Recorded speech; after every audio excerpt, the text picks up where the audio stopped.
الرحيم وإذ أخذنا ميثاق بني إسرائيل لا تعبدون إلا الله وبالوالدين إحسانا وذي القربى واليتامى والمساكين وقولوا للناس حسنا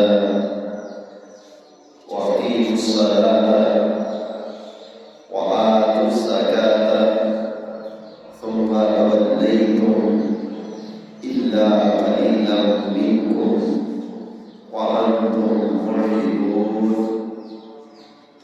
صدق الله مولانا العظيم. مولاي صل وسلم دائما أبدا على حبيبك خير الخلق كلهم هو الحبيب الذي ترجى شفاعته لكل حول من الأهوال مقتحمين. حضرت وفا حاضرین الصالحین،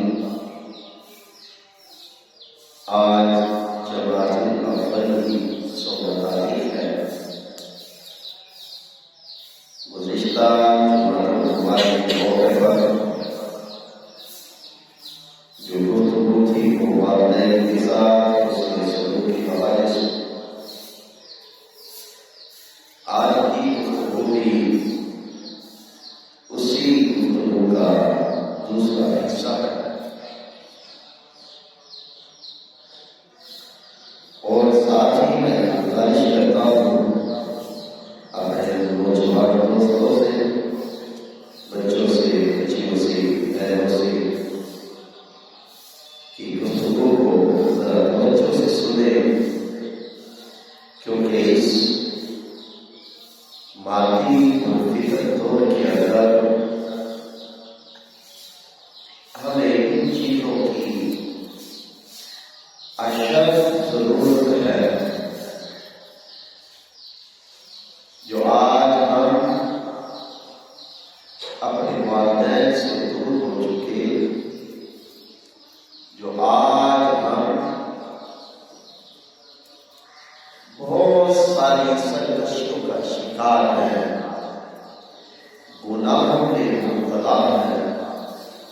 ان گناہوں میں سے سب سے ایک گناہ، بڑا عظیم گناہ، ہم اپنے والدین سے دور ہو چکے. والدین سے ہماری توجہ بھاگ دور ہو چکی.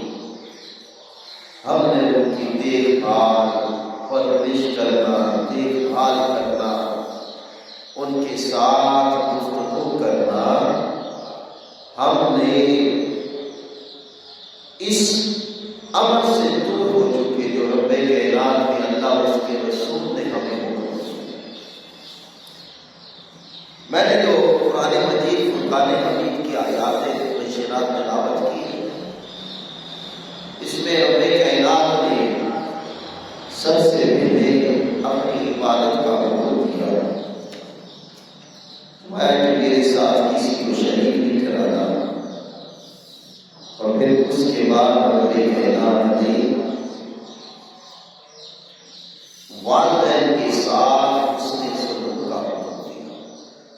پھر اس کے بعد عزیز و اقارب ہے، یتیم ہے، مسکین لوگ ہیں. پھر اس کے بعد آخر میں جا کر رب کائنات نے نماز کا حکم دیا. مگر سب سے پہلی چیز جو رب کائنات نے رکھی وہ اس چیز کو رکھا کہ والدین کے ساتھ حسن سلوک.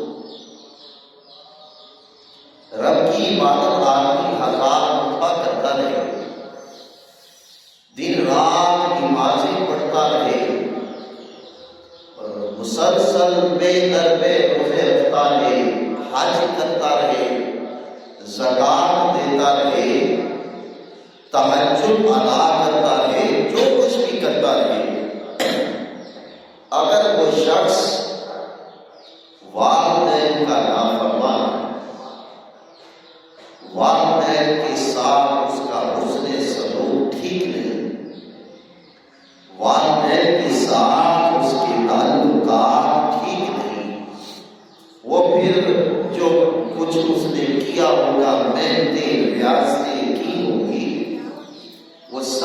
سب بیکار ہوگی، وہ کسی زمرے میں نہیں آئیں گے، کیونکہ جب تک والدین کے ساتھ اس کے حسن سلوک ٹھیک نہیں ہوگا تو یہ عبادت بندگی کرنا، نماز پڑھنا، روزے نماز ایک دکھلاوا ہوگا۔ قرآن مجید کے اندر سورۃ یوسف میں رب کائنات نے حضرت یوسف علیہ السلام کا ذکر کیا۔ حضرت یوسف علیہ السلام انبیاء ہیں، نبی ہیں، پیغمبر ہیں، رب کائنات کے برگزیدہ بندے ہیں۔ ان کا واقعہ بڑی تفصیل کے ساتھ آپ احباب نے سورۃ یوسف کے اندر علماء کرام سے سنا ہوگا، مگر یہاں ایک چیز ہے وہ میں وہ عرض کرنا چاہتا ہوں کہ رب کائنات نے سورۃ یوسف کے اندر ارشاد فرمایا فلما دخلوا علی یوسف، جب حضرت یوسف علیہ السلام مصر کے بادشاہ بن گئے، مصر کی سلطنت آپ کو مل گئی، تو آپ کے بھائی جب آپ کے پاس آئے گلہ لینے کے لیے، تو اس کے بعد انہوں نے اپنے والد کے حوالے سے پوچھا، تو انہوں نے جب والد کے حوالے سے سب کچھ بتایا، بتانے کے بعد اب آپ نے اپنے والد گرامی کو اپنے پاس بلایا، اپنے شہر۔ اب یہاں اس کا ذکر فرمایا فلما دخلوا علی یوسف،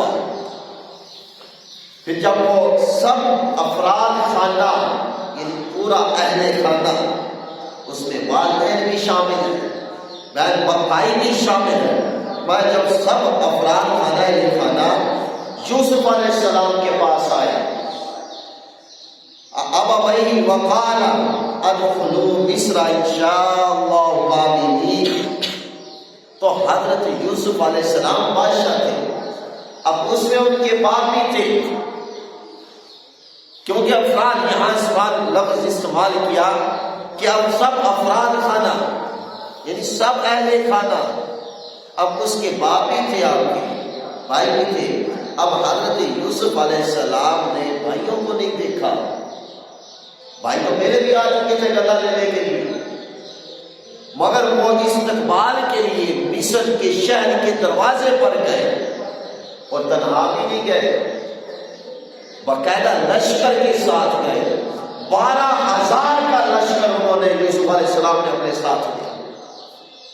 اور کس لیے گئے؟ فرمایا الیہ ابویہ وقال ادخلوا مصر ان شاء اللہ آمنین، وہ صرف اپنے باپ کے لیے گئے، یعنی بتایا کہ رب کائنات نے حکم دیا کہ جب باپ کہیں گھر سے دور چلا جائے تو واپس پر جب آئے تو اولاد کو یہ چاہیے کہ باپ کی آنے کی خوشی پر آگے سے استقبال کرے، اور یہ کام کس سے کروایا؟ نبی سے کروا کر ہمیں بتلایا کہ باپ کی یہ عظمت ہے، اگر والدین کہیں چلے جائیں پھر واپس لوٹ کر آئیں تو ان کا استقبال کیجیے، ان کی شان و شوکت کے ساتھ استقبال کیجیے، ان کا والدانہ طریقے سے استقبال کیجیے۔ اب اس کے اندر یہ راز کیا ہے؟ کیونکہ جب باپ گھر سے دور جاتا ہے، جب واپس گھر کی طرف بڑھتا ہے، اب اس کی دل کی جو لگن ہوتی ہے، وہ تڑپ چاہت بچوں سے ملنے کی وہ زیادہ ہو جاتی ہے، پر جب وہ واپسی کا سفر طے کر رہا ہوتا ہے، اس کے دل و دماغ کے اندر صرف ایک ہی سوال گھوم رہا ہوتا ہے، وہ کیا ہوتا ہے کہ جلد از جلد میں اپنے گھر پہنچ جاؤں۔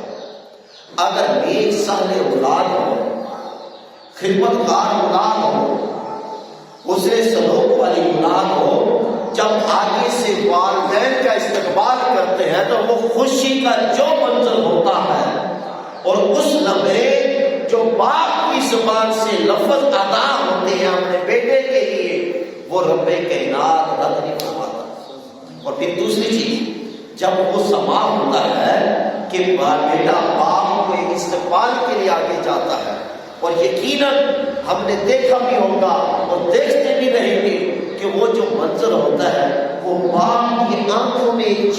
ہوتی ہے، وہ چیز کیا ہوتی ہے کہ باپ کی جو آنکھ ہوتی ہے وہ چشم نما، یعنی کہ آنسوں سے ایسے پانی چل رہا ہوتا ہے اور دیکھنے میں ایسے لگتا ہے یہ شخص ابھی رو پڑے گا۔ فرمایا رب نے کہ جب والدین آئے تو ان کا استقبال کرو، اگر گھر میں بیٹھے ہو تو باپ آ جائے تو ان کی استقبال کے لیے کھڑے ہو جاؤ۔ اور یہ امر اس آیات بینات سے، سورۃ یوسف کی اس آیات بینات سے ہمیں پتہ چل رہا کہ نبی سے کروایا، اگر دیکھو کہ باپ گزر رہا ہے تم بیٹھے اس کے ادب کے لیے کھڑے ہو جاؤ۔ باپ کا ادب جو تھا وہ اس کو قبل رکھا کہ وہ ضروری ہے، اور طریقہ کیا بتایا کہ اس کے کرنے کا جو طریقہ ہے وہ یہ ہے۔ اور پھر دیکھیں حضرت یوسف علیہ السلام ایک جلوس کی شکل میں گئے، ایک جلوس کی شکل میں، اور آج کل ہم دیکھتے ہیں اگر کوئی MPML آ جائے اس کا ہم کس طریقے سے استقبال کرتے ہیں، مگر جلوس کی شکل میں اگر 5 بیٹے ہوں تو 5 بیٹے اگر مل کر بھی جائیں تو سمجھ لیں یہ اس کی جلوس کی شکل جو ہے وہ مکمل ہوگی، وہ جلوس کی شکل اس کی مکمل ہوگی۔ مگر ہم افرادوں کو اکٹھا تو نہیں کر سکتے، مگر یہاں جو بات ہے وہ یہ کہ سب بھائیوں میں اتفاق ہو، سب بیٹوں میں اتفاق ہو، پیار محبت والے ہو، متقی پرہیزگار ہو، نیک صالح ہو، قرآن اور حدیث کو ماننے والے ہو، اور والدین کے فرما بردار ہو۔ اور جب بیٹوں باپ کے دل میں یہ محبت ہوگی، اب اگلا منظر دیکھیے، اب کچھ دنوں کے لیے باپ باہر چلا جائے، اب اولاد کے دل میں باپ کی محبت ہوتی ہے، والدین کی محبت ہوتی ہے، 1 دن 2 دن 8 دن جب یہ دن گزر جاتے ہیں، پھر جب بچوں کو پتہ چلتا ہے کہ ہمارے والدین آ رہے ہیں، ان کی خوشی کی انتہا جو ہوتی ہے وہ ہم بیان نہیں کر سکتے، اور خوشی کی انتہا یہ ہوتی ہے وہ کھانا بھول جاتے ہیں۔ اگر ان کے والدین کی واپسی شام کو ہے تو پھر وہ کہتے ہیں کہ کھانا آج ہم اپنے والدین کے ساتھ کھائیں گے اور ان کے ساتھ مل کر کھائیں گے، اور یہ خوشی کی گھڑی ہوتی ہے۔ اور جب کھانا کھانے لگتے ہیں خوشی کے عالم میں انہیں بھوک بھی نہیں ہوتی، وہ زیادہ سے زیادہ 3 یا 4 لقمے کھا پائیں گے۔ خوشی کیا تھی کہ ان کے والدین واپس آ گئے، وہ صرف والدین کی محبت کی بنا پر انہیں بھوک پیاس سب کچھ بھول جاتا ہے۔ اور پھر رب کائنات نے سورۃ اسراء کے اندر ارشاد فرمایا کہ اگر والدین کے ساتھ بات چیت کرنی ہو، ان سے قطع کلامی کرنی ہو، ان سے بات چیت کرنی ہو، گفتگو کرنی ہو، تو پھر طریقہ کیا اپنانا چاہیے؟ فرمایا وَقَضَىٰ رَبُّكَ، یعنی یہ وہ چیزیں ہیں کہ یہ امر ہے رب کا، ان پر عمل کرنا ہر صورت پر فرض ہے۔ یہ کوئی یہ قرآن بیان ہو رہا ہے، تمہارے وَقَضَىٰ رَبُّكَ أَلَّا تَعْبُدُوا، جو سورۃ بقرہ کی آیات میں رب کائنات نے حکم دیا، یہاں بھی وہی حکم دیا۔ فرمایا اور آپ کے رب نے حکم فرما دیا کہ تم اللہ کے سوا کسی اور کی عبادت نہ کرو۔ وہاں بات کی وعید اخذ اللہ میثاق بنی اسرائیل کہ وعدہ لیا، اب یہاں فرمایا وَقَضَىٰ رَبُّكَ، تمہارے رب کی طرف سے حکم آ گیا، اللہ تعبدوا الا اللہ، میرے سوا کسی اور کی عبادت نہ کرنا۔ اب وہ تو وعدہ تھا، یہاں حکم آ گیا، اور حکم پر عمل کرنا ہر صورت میں لازم ہوتا ہے۔ وہ آدمی چاہے جان اس کی جا رہی ہو، جو مرضی ہو، مگر حکم پر عمل کرنا یہ لازم ہے۔ اب رب کی طرف سے حکم آ گیا وَقَضَىٰ رَبُّكَ أَلَّا تَعْبُدُوا إِلَّا اللَّهَ، کہ آپ کے رب نے فرمایا، حکم دیا کہ تم اللہ کے سوا کسی کی عبادت نہ کرنا۔ آگے فرمایا وَبِالْوَالِدَيْنِ إِحْسَانًا، اب رب کی عبادت کے بعد جو دوسرا حکم دیا وہ کس کا؟ کہ والدین کے ساتھ حسن سلوک کیا کرو، والدین کے ساتھ نیکی کیا کرو، والدین کی خدمت کیا کرو، والدین کے ساتھ حسن سلوک پیش کرو. آگے فرمایا اما یبلغن عندک الکبر احدہما او کلاہما. فرمایا کہ جب وہ بڑھاپے میں وہ یا وہ دونوں احدہما او کلاہما ایک یا دونوں بڑھاپے کی عمر میں پہنچ جائیں, فرمایا فلا تقل لہما اف. رب نے فرمایا پھر انہیں اف تک بھی نہ کہنا. یہ حکم ہے رب کا کہ تمہارے والدین ایک یا دونوں بڑھاپے میں پہنچ جائیں, پھر گفتگو کرنے کا جو انداز پھر اف بھی نہیں کہنا. اگر فرمایا وَلَا تَنْهَرْهُمَا, انہیں جھڑکنا بھی نہیں ہے, انہیں جھڑکنا بھی نہیں ہے, اف بھی نہیں کہنی.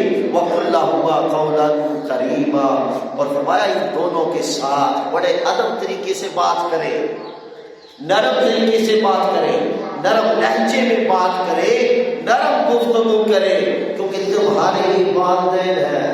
انہیں جھڑکنا بھی نہیں ہے, انہیں اف بھی نہیں کہنی, انہیں برا بھلا بھی نہیں کہنی, کیونکہ انہوں نے ہی تمہاری پرورش کی ہے. تمہارا دنیا میں آنے کا سبب جو بنا وہ تمہارے والدین بنے. اور دیکھیں رب کے ساتھ والدین عطا جو ہے وہ رب کے بعد دوسرا حکم کس کا؟ رب والدین کا. والدین کی عطا جو ہے ہماری کوشش یہ ہوتی ہے کہ ہم نقش قدم اپنے استادوں کے نقش قدم پر چلیں, اپنے پیر و مرشد کے نقش قدم پر چلیں, اپنے والدین کے نقش قدم پر چلیں, اور وہ جو عطا ہوتی ہے وہ آنکھیں بند کر کر چلنا. اگر ہم والدین کو رب کے ساتھ صرف اور صرف عبادت کے ساتھ شریک نہیں ٹھہرا سکتے, باقی جو چیز دیکھیے وہ یہ رب میں وہی والدین میں. رب نے پیدا کیا, رب نے پیدا کیا, روح ڈالی, مگر والدین ظاہری سبب بنے, والدین رب باطنی سبب بنا. والدین ظاہری سبب بنے اور رب باطنی سبب بنا. پھر رب بھی پالتا ہے بغیر لالچ کے, بغیر تمے کے, اور والدین بھی پالتے ہیں اپنے بچوں کو بغیر لالچ کے. والدین کو اپنے بچوں سے کسی قسم کا لالچ نہیں ہوتا, والدین کو اپنے بچوں سے کسی قسم کی کوئی قرض و خیانت نہیں ہوتی. والدین بھی پالتے ہیں, اور پھر رب اپنے بندوں کا دکھ برداشت نہیں کرتا, یعنی دکھ نہیں دیکھ پاتا. اور پھر والدین اپنے بچوں کی تکلیف کو نہیں دیکھ پاتے. بچے کو تھوڑی سی بھی تکلیف آ جائے والدین کا جی کھانا حرام ہو جاتا ہے, جب تک ان کی اولاد کو سکون نہ ملے. اور پھر رب کائنات ہر مخلوق کی پرورش کرتا ہے, ہر مخلوق کی, اور ایسے والدین اپنے بچوں کی پرورش کرتے ہیں. پھر رب کائنات نے تعلیم کے لیے انسانوں کو کتاب عطا کی, قرآن مجید عطا کیا, حکمت و دلائی عطا کی. ایسے ہی رب کائنات جب بھی کتاب عطا کی تعلیم کے لیے, تو والدین بھی اپنے بچوں کی تعلیم کے لیے انہیں اعلیٰ سے اعلیٰ اسکول و کالج میں داخل کرواتے ہیں, تاکہ ہمارے بچے تعلیم یافتہ ہو جائیں. اور ساتھ ہی رب کائنات انہیں طریقہ کار بھی بتاتا ہے. دیکھیں ہم رب سے مانگتے ہیں, ہم رب سے مانگتے ہیں, کوئی بھی پریشانی ہو, مشکلات ہو, دکھ غمی ہو, رب سے ہم مشکلات اس کی بارگاہ میں عرض کرتے ہیں. تو بچے بھی والدین کے پاس جاتے ہیں, انہیں کوئی بھی معاملہ پیش آئے, کوئی بھی مشکل پیش آئے, تو وہ دوڑتے ہوئے والدین کے پاس جاتے ہیں, تاکہ انہیں پتہ ہوتا ہے کہ ہماری مشکلات جو ہے وہ صرف اور صرف والدین ہی حل کر سکتے ہیں, والدین کے سوا اور کوئی نہیں حل کر سکتا. پھر اس کے بعد جیسے رب ایک ہے, رب ایک ہے, اس رب کے سوا کوئی دوسرا رب نہیں ہو سکتا. ایسے ہی والدین بھی ایک ہی ہوتے ہیں, وہ حقیقی والدین جو نطفہ نظر جو ان کا ہوتا ہے, نقطہ جو ہوتا ہے وہی والدین. ویسے تو والدین پہلے تو بہت ہوتے, اور میاں محمد بخش رحمۃ اللہ تعالی علیہ آپ نے فرمایا، آپ فرماتے ہیں کہ اچیاں لمبیاں ٹاہلیاں تے گھڑیاں جنہاں دی چھاواں، اچیاں لمبیاں ٹاہلیاں تے گھڑیاں جنہاں دی چھاواں، ہر ایک چیز بازاروں لبدی، ہر ایک چیز بازاروں لبدی پر نہیں لبدیاں دے ماں، ہر ایک چیز بازاروں لبدی پر نہیں لبدے والدین، یعنی کہ والدین صرف ایک ہی ہے انسان، ستیلے ماں باپ تو بن جاتے ہیں، مگر جو حقیقی ماں باپ ہوتے ہیں، حقیقی ماں باپ جو وہ دکھ درد تکلیف برداشت کرتے ہیں، جو وہ کمی کے اندر مصیبت کے اندر اپنے اولاد کے ساتھ کھڑے ہوتے ہیں، وہ ستیلے ماں باپ کھڑے نہیں ہو سکتے۔ فرمایا کہ تمہارے ماں باپ ان کے ساتھ حسن سلوک کرو، اگر وہ ایک یا دونوں بڑھاپے کی عمر کے پہنچ جائیں، پھر ان کے ساتھ اف بھی نہیں کرنا، پھر انہیں جھڑکنا بھی نہیں ہے، پھر ان کے ساتھ نرم لہجے میں گفتگو کرنی۔ اور دیکھیں ایک حقیقت ہے کہ ایک شخص اپنے والدین کو، بڑی اس کی والدہ تھی، جب بھی وہ انہیں بلاتی تو وہ آگے برے برتاؤ سے پیش آتا، اور یہ حقیقت شیخ سعدی رحمۃ اللہ تعالیٰ علیہ نے گلستان سعدی کے اندر آپ نے یہ حقیقت لکھی، اور یہ گلستان سعدی درس نظامی کے تیسرے سال میں پڑھائی جاتی ہے، اور اس کتاب کے اندر بھی حقیقت ہی ہے سر۔ تمہارے کہ وہ بوڑھی خاتون جب اپنے بیٹے کو بلاتی تو بیٹا بات سنو، یہ شور کس چیز کا ہے؟ اب بیٹا آگے سے جواب دیتا ہے، ابا تجھے کیا ہوا؟ یہ شور تو کسی چیز کا بھی نہیں آ رہا، بس تمہارا فہم ہے، تمہیں ایک بات کے سوا دوسری بات ہی نہیں ملتی۔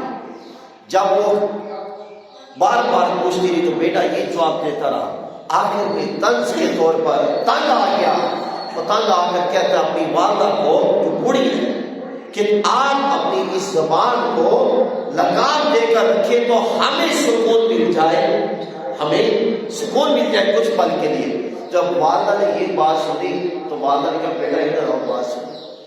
اب وہ بیٹا آیا نا، والدہ نے کہا جا فلاں جگہ نے ایک صندوق رکھا، وہ صندوق اٹھا کر لے آؤ۔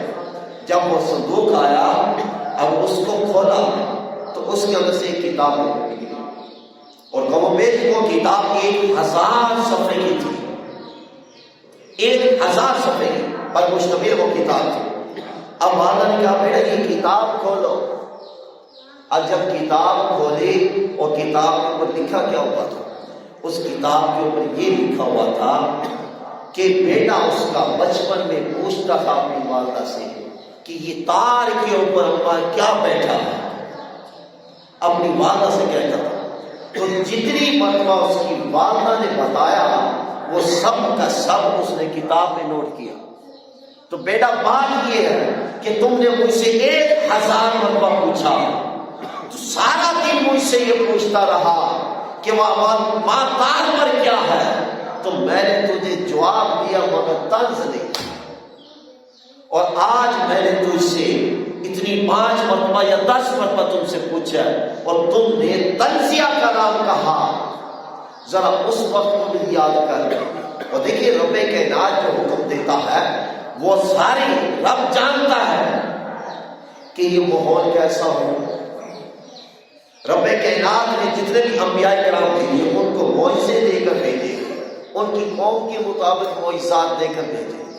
جیسے حضرت عیسیٰ علیہ السلام آئے، حکمت کا دور تھا، تو حضرت عیسیٰ علیہ السلام آپ سے حکمت، کون کا مریض جو آتا وہ شفا یاب ہوتا تھا، آپ مردوں کو زندہ کرتے تھے۔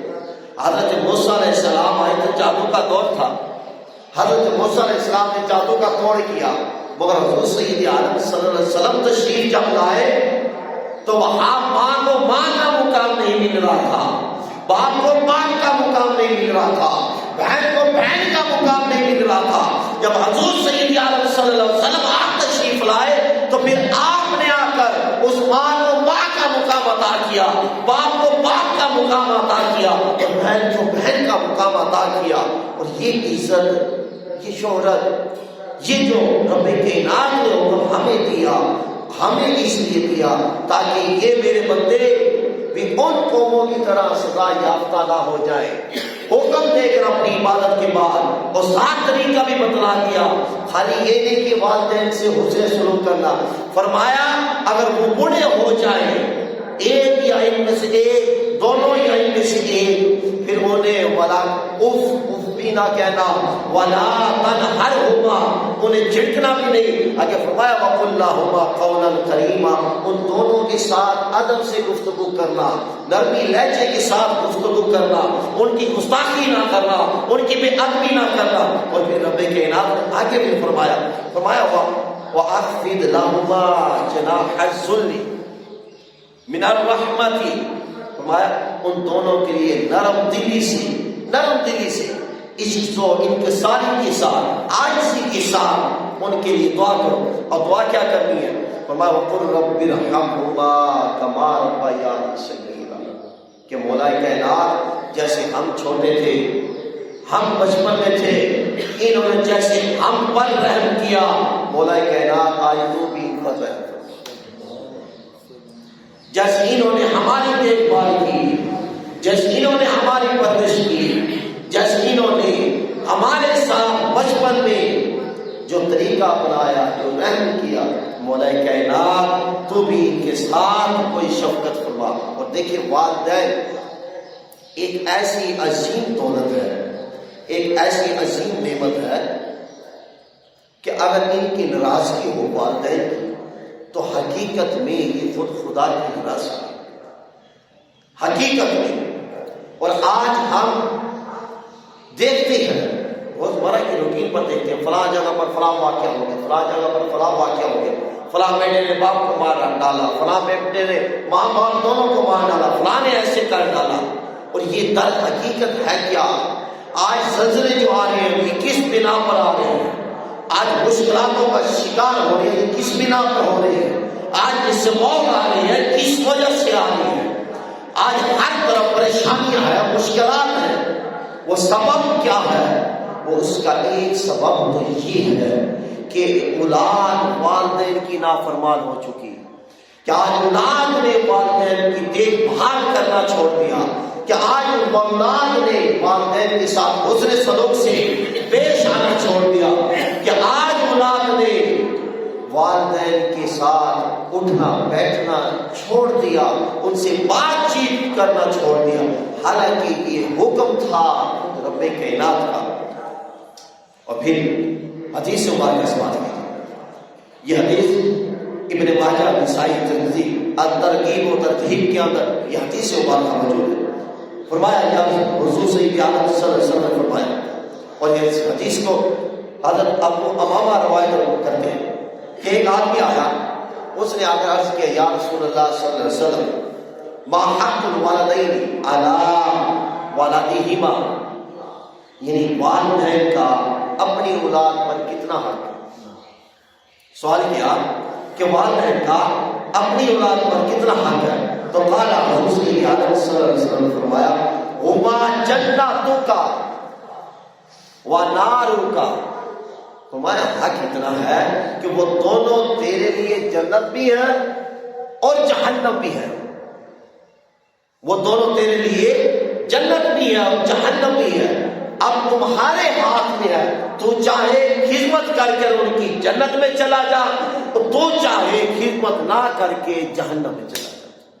یعنی حضور نے فرمایا کہ والدین کا جو حق ہے وہ یہ ہے۔ اور پھر حضرت عبداللہ بن عمر رضی اللہ تعالیٰ عنہ عبرت کر کے حضور نبی اکرم صلی اللہ علیہ وسلم سے فرمایا کہ سب سے بڑی نیکی جو ہے وہ یہ ہے کہ کوئی شخص اپنے والدین کی دوستوں سے نیکی کرے، یعنی والدین کی دوستوں کے ساتھ نیکی کرے، ان کے ساتھ حسن سلوک سے پیش آئے، جو طریقہ باپ کے ساتھ اپناتا تھا وہی طریقہ ان کے دوستوں کے ساتھ ہوا۔ اور ایک اور روایت میں ہے کہ بڑی نیکی یہ ہے کہ جب اگر اس کا والد وصال کر جائے، دنیا سے چلا جائے، تو پھر وصال کے بعد وہ والد کی دوستوں کے ساتھ حسن سلوک کرے۔